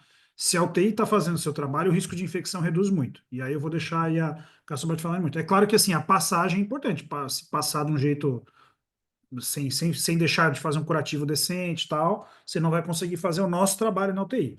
E aí é responsabilidade nossa, do intensivista, fazer com que esse catéter seja bem cuidado, tá? Essa é a minha opinião. O que vocês acham? Em relação ao catéter, o É, ventricular, tudo bem, tem mais chance de não, infecção, mas não, o não, mas intraparenquimatoso é virtualmente Ah, tá. nulo, né? A Perfeito. chance de infecção intraparenquimatoso. E assim, se a gente for entrar nessa também, não vou passar porque infecta muito, então a gente vai parar de usar catéter venoso central porque tem chance de infecção? Também, né, acho que é muito mais focar no cuidado do que no risco, esse que tem esse argumento. Mas o intraparenquimatoso, a chance é mínima, né? Enfim, acho que vocês podem comentar até mais que eu. O intraventricular, tudo bem, tem mais chance de infecção mesmo. Mas é isso aí que você falou, é muito relacionado ao cuidado. Perfeito. Roberta, Sem você, o que você dúvida, acha? Se sem usar dúvida. o que é um uso legal assim do catéter? Vamos tentar aqui diferenciar dois grandes blocos, né? Bloco monitorização, e o paciente não depende do catéter por hemoventrículo, hidrocefalia, qualquer que Uhum. seja a indicação de derivá-lo especificamente, né? Esse tipo de paciente, a maior parte das vezes, ele vai ter um tempo de uso de catéter curto, se a gente estiver usando adequadamente, né? Ele vai ter uma indicação ali provavelmente entre 3 e 5 dias, casos muito selecionados, com hipertensão intracraniana muito refratária, que é a parcela pequena dos doentes que vai usar até o sexto, sétimo dia, alguma terapia guiada, né? Que o pico vai ser ali terceiro, quarto dia, mas a verdade é que só uma parcela pequena desses doentes vai estar nesse bloco. Então, a maioria dos catéteres onde eu trabalho, por exemplo, a gente vai tirar no segundo, terceiro dia, porque é o bloco de doente de evolução muito favorável, que é usar o catéter para acordar o doente e tirar as medidas. E aí, esse é o catéter que vai ficar pouco tempo, que não vai expor o doente a uma intensidade de tratamento alta, você está usando corretamente. Aí vai ter uma parcela dos doentes, 20, até 40% do bloco TCE grave, em geral, né? Tô falando aqui TCE, né? Claro que isso pode mudar muito um pouco da doença, né? que daí vão ter aqueles edemas um pouco mais intensos, que vão ser submetidos a terapias de segunda linha, e que daí, obviamente, como demorou mais para controlar, a gente também vai demorar mais para tirar as medidas.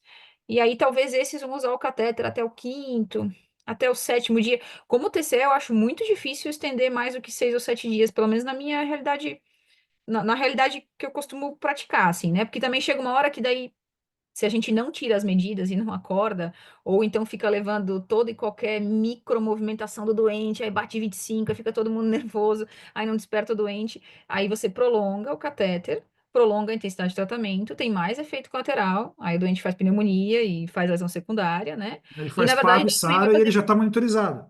Não é essa a mais ou ideia, menos né? isso. E ele já faz, ele já tem os efeitos colaterais. Então, esse doente, especialmente mais do que 5 dias, a gente tem muitos estudos sugerindo colonização do sistema mesmo, né? Ainda mais quando tem comunicação com o ventrículo, né? E aí, especificamente em relação a em diagnóstico de ventriculite associada a dispositivo, eu acho que esse é um tema bem mais complexo, porque também quando a gente suspeita demais e colhe demais, a gente começa a achar um monte de líquor alterado, porque obviamente quem bateu a cabeça, quem sangrou a cabeça não tem líquor normal. E aí começa a superinterpretar, e tudo começa a ser achado de ventriculite, entendeu? Então eu acho que não, na verdade, assim, não é uma justificativa para não passar. Essa é a minha impressão. Tem que cuidar bem do catéter, tem Beleza. que treinar a equipe, higienizar as mãos, evitar coleta desnecessária de líquor, curativo sempre bem aderido, sem antibiótico Isso. profilático, só na passagem no centro cirúrgico, sem ficar dando antibiótico na UTI só porque está com pique, né? Acho que é isso. Beleza. Caso você tenha alguma coisa mais do catéter? Não, eu acho que não tem nada a Tá. acrescentar, eu acho que é isso mesmo. Beleza. Eu acho que a retirada precoce é muito importante, né? Aí nesse caso aí. E aí, esse é um benefício que a gente não comenta muito, né, pessoal? Quando o paciente está monitorizado, você fica muito mais seguro para tirar o time de campo, inclusive. E quando ele não está, você vai ler o Crevit, não sei se é Crevit ou Crevice, como é que fala? Cara, é o Crevice, porque é o ICE, né? O protocolo Imaging Clinical Examination. Ele traz lá o neuroworsening e o paciente com suspeita de pressão intracraniana. E se o cara não está bem, ele vai ficar no loop ali do tratamento, né? E um monte de tratamento empírico. Não, Então, eu eu não acho gosto muito, inclusive, eu acho até um pouquinho agressivo, né? Mas a ideia é que quando está muito usado, seja menos intenso no tratamento, ele vai ter menos efeitos colaterais do tratamento. Não, eu acho Cássia, que agora fala aí, HB. o principal benefício da monitorização é você não tratar do doente. Eu Perfeito. acho, Isso aí mesmo. né?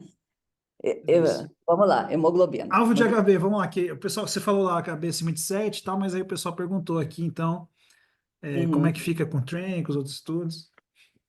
Então, o que eu acho é o seguinte, nós temos 3 estudos, basicamente. Nós temos o SARA, nós temos o TRAIN e nós temos o EMOTION. São os 3 grandes estudos que randomizaram pacientes neurológicos agudos para alvos de hemoglobina, né? Esses 3 estudos, eles têm populações diferentes, eles têm alvos de hemoglobina diferentes, tá? Desses 3, o único que foi positivo mesmo é o TRAIN, né? Que ele tem uma população mais heterogênea. Ele foi um estudo que ele pegou pacientes com traumatismo craniano, com AVC hemorrágico e com hemorragia subaracnoide. Quando, assim, até esses 3 estudos, 3 grandes estudos randomizados, a gente tinha pequenos estudos, a gente tinha estudos clínicos menores, com, né, uma qualidade de evidência mais baixa, que não tinham mostrado o benefício da transfusão, né? É, Esses estudos, o trem foi positivo, mas assim, a gente tem um grande estudo de TCE, a gente tem o SAADA, que é um grande estudo de hemorragia subaracnoide, o EMOTION, que é um grande estudo de TCE, e o TRAIN, que é um grande estudo de população neurológica geral, tá? Quando a gente vai destrinchar o TRAIN, é, ele predominantemente é um estudo de TCE, tá? Ele quer dizer, a maior parte dos pacientes do TRAIN também são de TCE, né? Eu tenho uma população razoável de hemorragia subaracnoide, mas a maior proporção também é de pacientes de TCE. Quando a gente vai fazer as meta-análises, tá? As meta-análises sugerem que na população, na subpopulação de pacientes com TCE, talvez exista um benefício de manter uma hemoglobina mais alta, tá? Quando você junta o emotion e o subgrupo do TRAIN, tá? É, agora, quando você vai ver, por exemplo, hemorragia subaracnoide, a gente ainda não tem esse benefício. Quando você vai ver, por exemplo, AVC hemorrágico,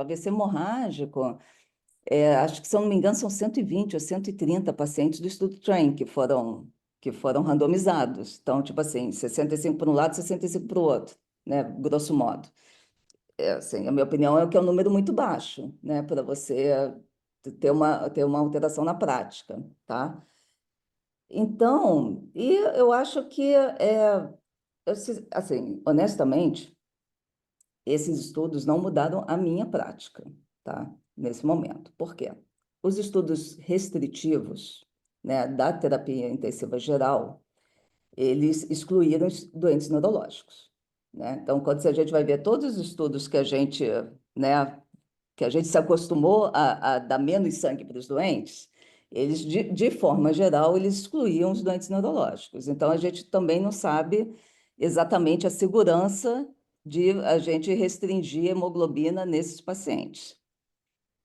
Esses 3 estudos randomizados, talvez, numa meta-análise, com 2 estudos grandes, talvez o subgrupo do TCE, talvez se beneficie, tá? Mas eu acho que a gente ainda é precoce para a gente tirar uma conclusão nesse sentido, tá? São 2 estudos diferentes, uma é uma análise é um subgrupo de um estudo maior, e com hemorragia subaracnoide, com AVC hemorrágico, a gente ainda não tem uma evidência nesse sentido. Eu não acho que seja, eu não acho que você está fazendo bobagem se você pegar um doente mais grave, tipo um doente em coma, tá? E mantiver uma hemoglobina um pouco mais alta, tá? Uma hemoglobina pelo menos de 8, tá? Baseado nos estudos fisiopatológicos, tá? Ah, Cássia, você tem evidência para afirmar isso? Não tem evidência nenhuma para afirmar isso, mas se você vir os estudos fisiopatológicos, estudos com monitorização de oxigenação tecidual cerebral, não acho que seja uma grande bobagem você tentar manter uma hemoglobina acima de 8 nesses pacientes, principalmente os pacientes que não estão monitorizados com, por exemplo, uma pressão tissular de oxigênio cerebral, tá? É, mas é isso. Isso ainda não tá incorporado às diretrizes. É, Se você argumentar comigo, Cássia, desculpa, isso aí que você está falando, não tem nenhuma evidência para isso que você está falando, eu vou ter que falar, você tem toda a razão, eu não tenho uma evidência forte. Isso é uma coisa mais realmente dos estudos fisiológicos e da prática clínica mesmo. Perfeito. Muito bom, gente. A gente está meio avançado aqui. Mas eu concordo totalmente com você, né? Esse aspecto do HB. Eu acho que a gente tem que lembrar que os trabalhos iniciais, a gente tem os trabalhos observacionais que mostraram a associação com uma maior mortalidade, né? Mas os trabalhos randomizados de transfusão, eles são neutros na população geral, né? E no neurocrítico, talvez sejam positivos, né? Então, acho que a gente esperar o paciente chegar em 6 e 9 de HB para transfundir é bobagem, né? Especialmente se o paciente tem a pressão intracraniana mesmo, né? Eu acho que não vai ser um Sim. grande mal. Dificilmente a gente vai ter agora um outro grande estudão que vai responder isso. Vamos ver como vai ser. Também, desculpa, Bruno, sei que a gente já está adiantado, mas assim, o trem, ele quase não saiu porque por déficit de recrutamento de doentes, assim, por dificuldade de recrutamento. É claro que teve uma pandemia no meio do caminho, mas quando você vai ver lá o fluxograma, 10% dos pacientes foram randomizados. Então, de repente, talvez a gente debata muito, mas também não seja o maior problema que a gente enfrente dos pacientes Sim, neurocríticos. sim, sim. Não, com certeza. Porque às vezes eles vão ficar anêmicos só lá na frente, né? Eles não chegam anêmicos pra gente, né? Tirando o TCE que teve sangramento junto, né? Sim. Muito bem, tá bom. Pessoal, muito obrigado. De novo, Cássia, Bruno, Roberta, pela participação. Todos que nos acompanharam aí. Semana que vem a gente tem mais. Alguém me perguntou aqui sobre as aulas no YouTube. Elas vão para o YouTube, tá, pessoal? Eu acho que foi só alguma coisa aí que a gente tem que ajustar, mas a gente vai disponibilizar lá no YouTube da MIB, tá bom? Muito obrigado mesmo, de coração. Um abraço aí, a gente se vê por aí. Tchau, tchau. Tchau.